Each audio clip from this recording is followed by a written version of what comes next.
Chapter 1 The Temple Fair. It was February. The western sunset engulfed the entire cold, winter sky.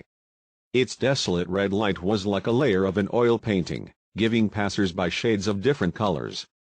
The passers-by were full of smiles. It was the third day of the Lunar New Year, a good time to go shopping at the Temple Fair. In the small city of Luocheng, there were at least 7 temple fairs going on. Lu Shu, want to eat hawthorn candy, the ones with a walnut, one girl said, pulling on the sleeve of the young man in front of her.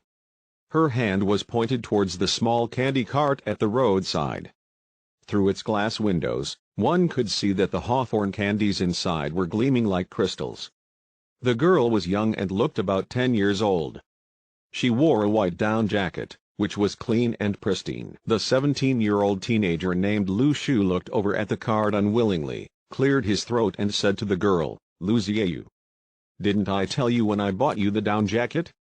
If you wanted the down jacket, we would have to spend less, or else I wouldn't have enough to pay for my senior year 3 school fees next semester."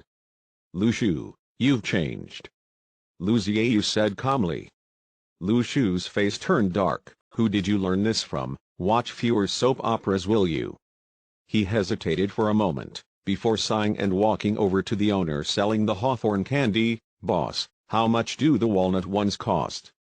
$5. "Come on, buy one for your sister," the owner smiled amicably. He knew long ago who actually wanted to eat the candy. $5 so bloody expensive. Lu Shu took out a wrinkled $10 note from his pouch, handed it over to the owner and got $5 back as change. The candy was now Lu Xiaoyu's. One stick of candy consisted of 7 candies. Lu Xiaoyu, upon receiving the stick, said, "I'll eat 5 and save 2 for you." Lu Shu smiled and patted Lu Xiaoyu's head. "Just 1 will do." At this young age, the girl was only at Lu Shu's waist level. A stretch of Lu Shu's arm would reach her head nicely. "Okay," Lu Xiaoyu said. Her pale face and red lips in winter gave her the impression of a beautiful glass doll. At this moment, a few youngsters walked past them, discussing intensely about something peculiar. "Did you guys see the news last night? It's about this old man whose soul was seen before he died. This news was deleted eventually." Lu Shu looked at Lu Xiaoyu eating the candy enjoyably while thinking that there were increasing numbers of weird occurrences recently. There was also news that a kid was emitting blue light from his palms, and a big man lifting a 2,000-pound weight with just his hands. It was not clear whether these news were false or not, as they were deleted soon after and the commotion also diminished. There were also some videos, for example, showing a person who would cause the street lights to go off wherever he walked to. These occurrences all seemed extremely weird and supernatural. A video of a woman mysteriously disappearing into thin air, and a video taken by a bystander, who claimed to have seen someone spitting out and sucking in the clouds at the top of a mountain. What was common in all of them was that all these videos eventually disappeared. Lu Shu looked up at the sky and he had a feeling something was about to happen but had no idea what it would be. Did the world really have such mysterious and supernatural occurrences? Having lived for 17 years, these occurrences only started occurring recently. What's wrong? It felt like life was taking a big swing. Let's go watch some acrobatics." Lu Shu took out a pair of tickets from his pouch. "There's still 20 minutes. Apparently this year's temple fair specially invited this acrobatics team. There are even acts involving flames." At this point in time, Lu Xiaoyu had finished 6 candies, and satisfactorily passed the stick and its sole remaining candy to Lu Shu. "Delicious. Good for nothing." Lu Shu chided. There was indeed a fair amount of work put into this year's acrobatics performance, and it seemed to hint at some elements of magic. The organizers of the temple fair built an elaborate stage, and there were huge crowds below it. Only then did Lu Shu feel the atmosphere of the Lunar New Year. The acrobatics didn't have much uniqueness initially.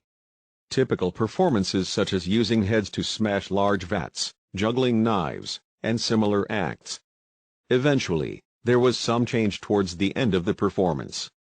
A young man came onto the stage, and immediately after the act started, his entire body burst into flames. Lu Shu was taken aback. Heavens, is there really no problem with such a performance? Won't he die? Lu Shu, let me sit on your shoulders to watch the show. Lu Xiaoyu exclaimed. Lu Shu said helplessly, I can't lift you up. Lu Shu seemed rather skinny, and his face unusually pale. It wasn't due to a sudden illness, but it was his innate trait, being born rather frail and weak. Once, he bought supplement pills for a period of time, spending much money and effort, but ultimately, it didn't have any significant effect. Still weak as ever, at the very least this meant that his weakness was not because of his kidney, it was minimally some sort of consolation for himself. Lu Shu did this to comfort himself. Lu Shu squeezed forward with Lu Xiaoyu, as standing closer would have offered them a clearer view. At this moment, the performer on the stage extinguished the flame in the blink of an eye. It seemed as if the flames were totally under his control. Lu Shu only then realized that the rise in price to $20 in this year's temple fair was really worth it, getting to see both acrobatics and magic. The man on the stage had flames engulfing his body momentarily, and in the next moment, it would be gone. The crimson-red flame brought along a small shade of blue, and it was extremely gorgeous. Towards the end, flames erupted from the man's palms and flew towards the audience. However, as the flames were about to reach the audience, they all vanished into thin air. Applause and cheers erupted from the entire venue, and the performer bowed before leaving the stage. One person was silent. The bright and crimson-red flame got the closest to Lu Shu, and when that flame got nearer, Lu Shu felt, momentarily, that his heart had an erratic movement. That feeling, it felt like a reconciliation between two parties after an eternity. What was that? Lu Shu had some questions. This feeling felt so real that he had no doubts about it. Lu Shu, want to learn this. You bring me to him to learn acrobatics. Lu Xiaoyu urged Lu Shu before running off to the backstage. You are just a little girl, why learn acrobatics? All these acts are their secrets and way of life, why would they teach them to you? Moreover, we don't have the money for the learning fees. Lu Shu said irritably. However, he wanted to see the performer as well, and he wanted him to perform it once more if possible. Lu Shu wanted to know exactly what happened to himself previously. He followed Lu Xiaoyu to the backstage and bumped into 5 men with guns, donned in black.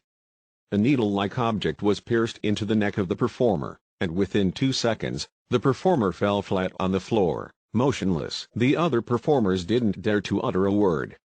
The aura of this group of people was too strong.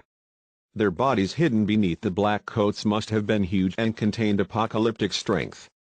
Lu Shu was confused. What was happening? This scene was rather wrong.